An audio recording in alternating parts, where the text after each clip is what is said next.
Literally torture through which she suffered, right? The kicking, the beating, the nails being pulled off, being put in a trunk. I want everyone that was involved in this to be punished to the fullest extent.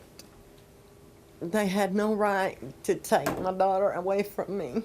On a frigid morning in Talladega National Forest, November 9th, 2015, a squirrel hunter stumbled upon a scene straight out of a nightmare.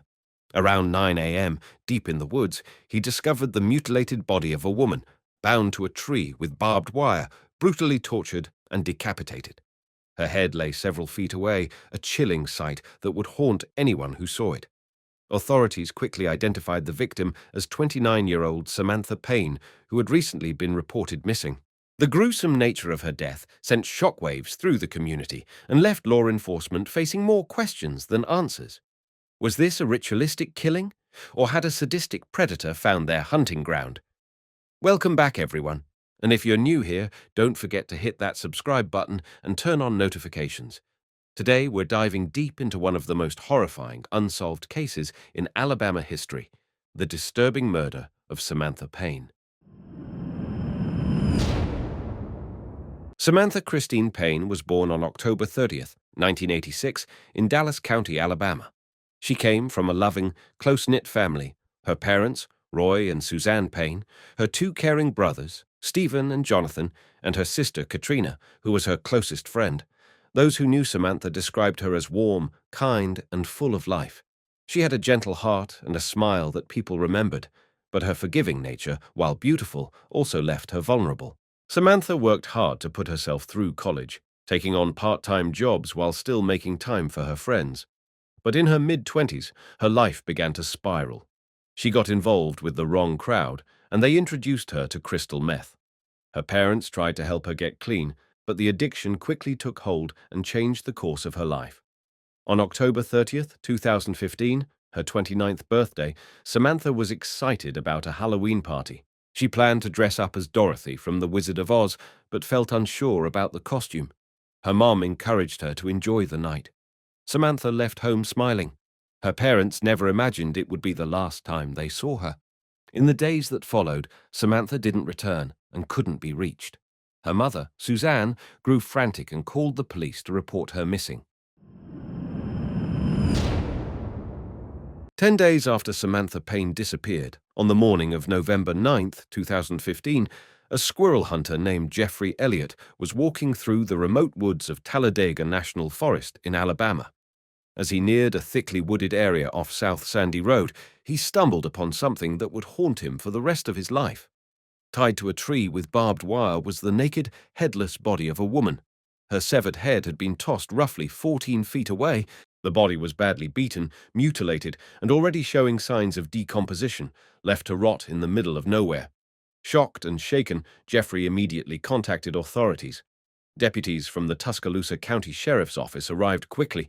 These were experienced investigators, but even they were stunned. What they were looking at wasn't just a homicide, it was something far more brutal, a level of violence that felt almost inhuman. Identifying the victim was not going to be easy. Investigators collected the remains and rushed them to the Tuscaloosa County Medical Examiner's office, while teams searched the area, looking for any clues to explain what had happened here. At first glance, the scene resembled something out of a horror film, perhaps a ritual killing. But after hours of searching, they found no signs of altars, symbols, or anything tied to cult practices. With no ritualistic evidence, they began to suspect a different motive. Maybe this wasn't random. Maybe it was personal. The lack of evidence was maddening. No tire marks, no signs of a struggle, no personal items left behind. It looked like the killer had gone to great lengths to erase their tracks. Investigators started to believe the murder had taken place somewhere else, and the body was moved to this isolated spot after the fact. But just as the investigation seemed to stall, a missing persons report from earlier that day caught the attention of detectives. Samantha Payne. The timeline, the location, the circumstances. It all seemed too close to be a coincidence. Could the unidentified woman be Samantha? Unfortunately, the body was too decomposed to make a visual ID. The face was unrecognizable. The only hope was the coroner's report. Dr. Stephen Dunton, the medical examiner, took on the grim task of examining the remains. Samantha's body showed devastating injuries, broken ribs, deep lacerations, and in a disturbing twist, both her fingernails and teeth had been forcibly removed. Even worse, her internal organs were missing. Dr. Dunton had to consider the horrifying possibility. Were the organs removed intentionally by the killer, or had animals gotten to the body? Either way, the nature of the wounds, the barbed wire restraint, and the brutal decapitation pointed to one thing: this was a cold, calculated, and savage murder. Despite the condition of the remains, Dr. Dunton was able to extract DNA and send it for comparison with samples from Samantha's family, hoping to confirm what everyone feared. As Tuscaloosa County investigators waited anxiously for the DNA results, an unexpected phone call shifted the case in a chilling new direction. A sheriff's deputy from neighboring Hale County reported something that could be the break they'd been waiting for. About 10 days earlier, right around the time Samantha Payne disappeared, residents living near Talladega National Forest had called in a tip about an abandoned car on South Sandy Road, the exact area where the body had been discovered. When the deputy responded to the call, he came across two people walking along the road, 27-year-old Stephen George and 18-year-old Chili Bruce. The pair claimed they'd run out of gas and had to leave their vehicle behind. At first, their story seemed like a minor incident, but there was one disturbing detail. Both Stephen and Chili were covered in blood. During a search, the deputy found crystal meth on them, and the couple was arrested on drug charges. At the time, it didn't seem connected. But now, with a brutal murder to solve, investigators had to ask, could Stephen and Chili be involved in Samantha's death? On the morning of November 10, 2015, Tuscaloosa County detectives arrived at the Hale County Jail to question the couple. When asked about Samantha Payne, both said they knew her. They were friends. What came next stunned investigators. Stephen and Chili admitted that the body found in the woods was indeed Samantha's. Even more shocking, they confessed to being present during the events leading up to her murder. But they didn't claim responsibility for the killing. Instead, they pointed the finger at another man, 31-year-old Michael David Belcher. According to Chili, Michael and Samantha had a complicated history. Though they had once dated, they remained in contact. But something snapped on November 1st, 2015. Chili said Michael decided to kill Samantha after she threatened to report him for stealing her car. That wasn't the only revelation. Chili also told investigators that the car found abandoned near the crime scene didn't belong to her or Stephen. It was Michael Belcher's. And inside that car was physical evidence that could tie him directly to Samantha's murder. The vehicle was impounded and quickly transferred to Tuscaloosa for a full forensic analysis. The registration confirmed it belonged to Michael Belcher, just as Stephen and Chili had claimed. It was a breakthrough, but one that raised even more questions. Chili's story was fragmented and evasive, suggesting there was still more to uncover. For now, though, Stephen George and Chili Bruce were transferred to Tuscaloosa County Jail and charged with capital murder. They were held without bail as the investigation pressed on. Meanwhile, detectives faced a heartbreaking task: delivering the news to Samantha's family. Their missing daughter hadn't just vanished. She had been brutally murdered. What started as a missing person case had now turned into a horror story beyond anyone's imagination. On November 11, 2015, Michael Belcher walked into the interrogation room at the Tuscaloosa County Sheriff's Office, his body language defiant and his attitude combative. He denied any involvement in the disappearance or murder of Samantha Payne, even though investigators had more than enough evidence to convict him. But they weren't about to let him off the hook so easily. Stephen George and Chili Bruce had already confessed. They claimed to have witnessed Michael kill Samantha, and in exchange for reduced sentences, they were willing to testify against him. With two key witnesses ready to cooperate, the investigators were determined to bring justice to Samantha. The story of Samantha's horrifying death began on Halloween night. What was meant to be just another reckless, drug-fueled party quickly spiraled out of control, setting the stage for a tragedy that would haunt everyone involved. Michael Belcher, Stephen George, Chili Bruce, Samantha Payne, and two other friends, 22-year-old Alyssa Watson and 34-year-old Marcus George, were hanging out at a motorcycle repair shop owned by Michael's father. This was their regular spot, a place to drink, do drugs, and cause chaos, with Michael as their self-appointed leader. By the evening of November 1st, they were deep into a meth binge. Samantha stepped away to use the bathroom, giving Stephen an idea that would set everything in motion: steal Samantha's car. Laughing, Stephen snatched the keys from her purse, and he, Michael, and Marcus drove off in her vehicle.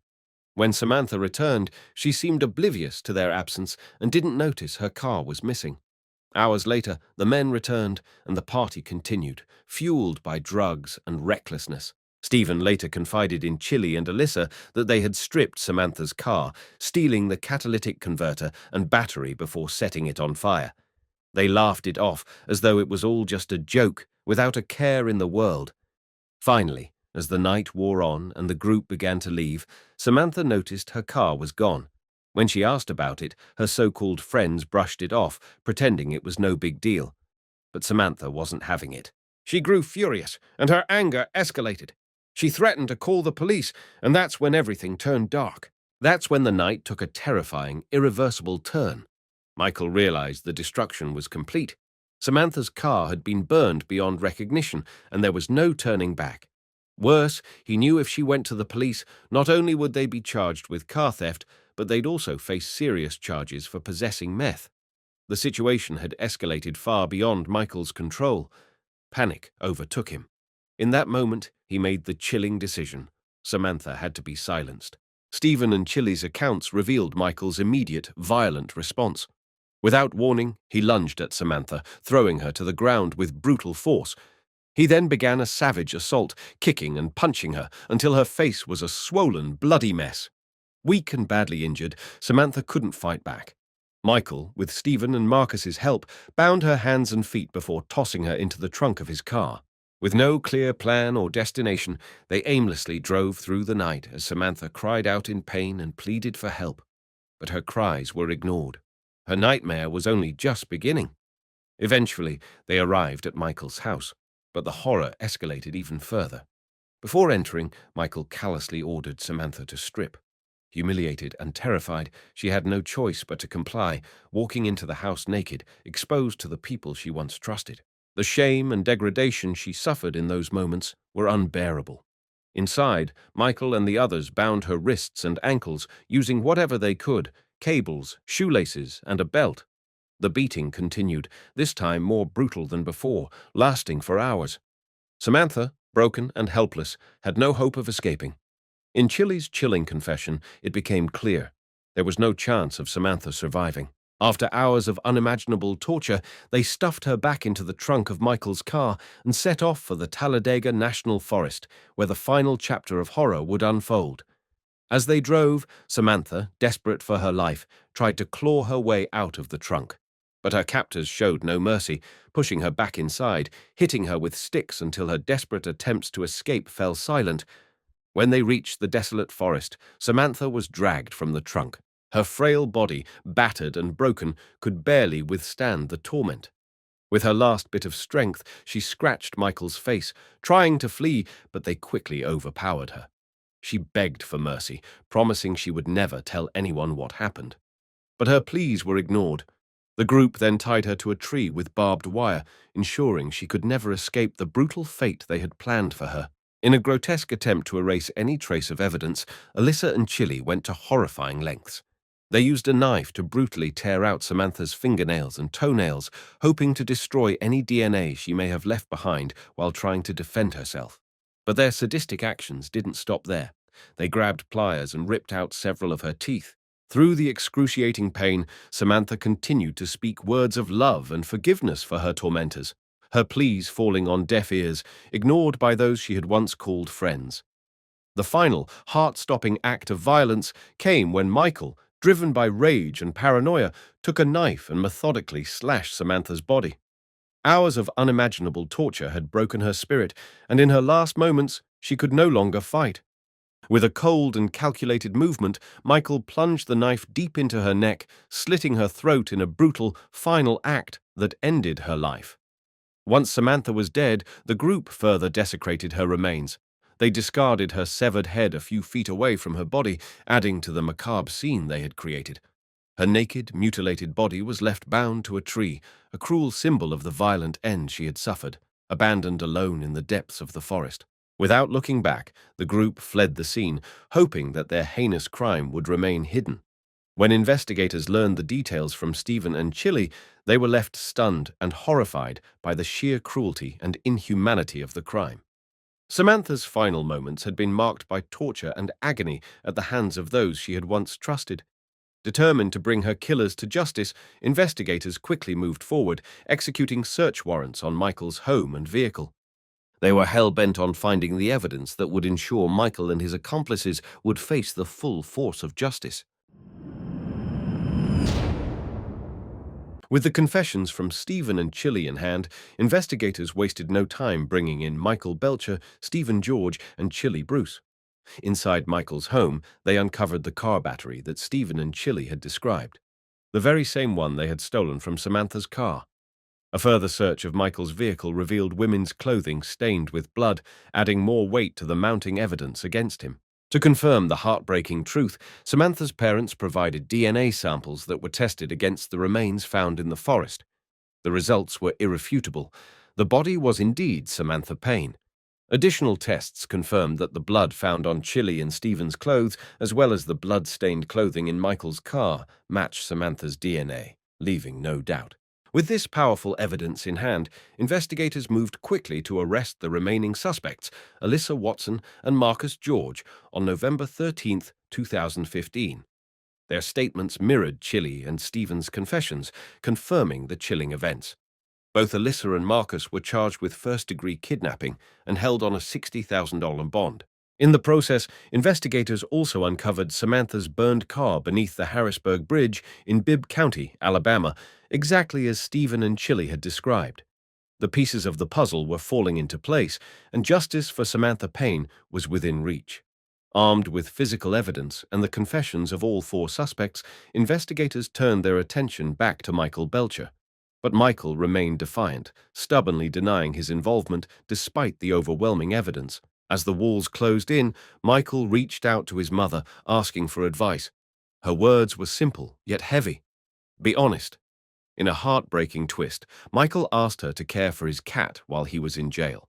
It was only a matter of time before Michael was formally arrested and charged with capital murder, with no bond set. As the trial date loomed, prosecutors knew the key to securing a conviction lay in the testimonies of the suspects. Chili and Stephen had already cut deals. In exchange for reduced sentences, they pled guilty and agreed to testify against Michael as crucial witnesses. With the pressure mounting, Michael finally gave in and decided to plead guilty. Desperate to avoid the harshest penalties, Michael attempted to strike a similar plea deal to that of Stephen, but the prosecution rejected his plea outright. They were resolute in making sure that Michael, the mastermind behind the heinous murder of Samantha Payne, faced the maximum sentence allowed by Alabama law. Meanwhile, Alyssa Watson and Marcus George continued to maintain their innocence, vehemently denying any role in the crime. Both rejected plea offers and chose to fight the charges in court. After posting bond, they were temporarily released from jail, but the road ahead for them would be far from easy. On December 22, 2015, Judge Jim Quinn made a critical ruling, confirming that the evidence was more than enough to keep Michael Belcher, Chili Bruce, and Stephen George in custody as they awaited trial. This decision set the stage for their cases to be presented before a grand jury, where they would soon face the full force of justice for the brutal murder of Samantha Payne. After hearing graphic details in court about the murder of Samantha Payne, a judge decided there's probable cause to keep the three suspects charged with capital murder in jail. Shortly after, Judge Jim Quinn issued another critical decision, ruling that Alyssa Watson and Marcus George would also be brought before a grand jury. Despite their continued claims of innocence, the judge's ruling ensured that their roles in Samantha Payne's tragic death would be fully scrutinized, leaving no possibility of evading justice. Investigators say Marcus George and Alyssa Watson were also involved. They were both charged with kidnapping for their roles in the murder. This case will now go to a grand jury. No date has been set. On January 15, 2016, 18-year-old Chili Bruce faced the court and admitted to her role in Samantha Payne's murder. She was sentenced to 20 years in prison, but would be eligible for parole after just 5 years, thanks to a plea deal. Additionally, she was required to complete the Alabama Therapeutic Education Facility program for drug rehabilitation. The first to stand trial, however, were Alyssa Watson and Marcus George. In November 2018, they made the risky decision to reject plea deals and plead not guilty. They claimed they had left the forest before Samantha's murder, hoping to distance themselves from the horrific crime. But their gamble failed. Chili Bruce took the stand and provided explosive testimony, implicating both Alyssa and Marcus in the entire brutal ordeal. Prosecutors reinforced her account with damning cell phone location data, which placed them at the crime scene during the murder. Their claims of innocence quickly unraveled. On December 17, 2018, the jury convicted Alyssa and Marcus of first-degree kidnapping and felony murder. Each was sentenced to 30 years for each charge. Although the Alabama Court of Appeals later overturned the kidnapping conviction, their 30-year murder sentences remained intact. During sentencing, their families pleaded for leniency. Alyssa, pregnant with a baby boy, and Marcus, a young father, had loved ones who depended on them. Marcus, in tears, offered a heartfelt apology to Samantha's family, deeply regretting his involvement. Alyssa, however, stayed silent, refusing to speak in court. Samantha's mother, Suzanne Payne, delivered a powerful statement calling Alyssa and Marcus two of the coldest and most evil non-human creatures she had ever encountered. She hoped they would forever be haunted by the sound of Samantha's final pleas for mercy. Both Alyssa and Marcus are currently serving their sentences, with their release scheduled for 2048. In March 2019, the highly anticipated trials of Chili Bruce, Stephen George, and Michael Belcher finally began. Chili, who had already pled guilty after her arrest, saw her 20-year sentence upheld with the possibility of parole after 5 years. Stephen George, like Chili, eventually admitted his guilt in the murder of Samantha Payne, hoping for leniency through a plea deal. In court, he gave a chilling account of how Michael Belcher ruthlessly killed Samantha, his testimony aligning with Chili's. However, the jury saw Stephen's involvement in the crime as far more significant than he had hoped. It was Stephen who had initially suggested stealing Samantha's car, setting off the chain of events that led to her horrific death. Despite the plea deal, which could have meant a reduced sentence, the jury believed Stephen had played a central role in Samantha's suffering. As a result, he was sentenced to life in prison. His cooperation spared him from the death penalty, but he would spend the rest of his life behind bars. The trial of Michael Belcher was one of the most highly awaited in recent memory. As the mastermind behind the brutal killing, Michael was painted as the orchestrator of Samantha's torture and death. Armed with the testimonies of Stephen George and Chili Bruce, the prosecution argued that Michael had always intended to kill Samantha once she threatened to report him. His drug-fueled rage had reached its boiling point, and Samantha had become his target. During the trial, the harrowing details of Samantha's final moments were revealed, horrifying everyone in the courtroom. Michael's defense team tried to argue that he wasn't solely responsible for the murder, but the overwhelming evidence pointed to him. He was the one who delivered the fatal blow and defiled Samantha's body in the forest. On April 3, 2019, Judge Brad Almond, following the jury's recommendation, sentenced Michael Belcher to death by lethal injection. As he stood before the court, Michael expressed remorse, claiming he was deeply sorry for what had happened to Samantha, but his apology rang hollow to Samantha's grieving mother, Suzanne Payne. She couldn't believe that Michael could genuinely feel remorse for the monstrous act he had committed. As of 2024, Chili Bruce is set to be released on probation at age 26, while Stephen remains behind bars, serving a life sentence. Michael, sentenced to death, now awaits his fate on death row at Holman Prison. For Samantha's family, the trials and convictions of her killers offered some sense of justice, but no legal victory could heal the devastating pain of losing their beloved daughter. Roy and Suzanne Payne, Samantha's parents, have described the loss of their daughter as a summer without the sun and a winter without the cold. Since then, Suzanne has made it her mission to keep Samantha's memory alive, sharing her daughter's story so that the world will never forget the kind-hearted, vibrant young woman whose life was taken too soon. Samantha Payne's story serves as a tragic reminder of the dangers of trusting the wrong people. Her killers took advantage of her trusting nature and in the end used it to take her life. Do you believe any of Samantha's killers have shown true remorse? Was justice truly served for each person involved? Especially with Chili Bruce set to be released soon, despite her direct role in the torture and abuse that led to Samantha's death. Thank you for watching, and thank you for being a part of this journey. Don't forget to subscribe, like, and share. If there's a crime story you'd like us to cover, leave us a comment. Until next time, stay safe and always be mindful of who you trust.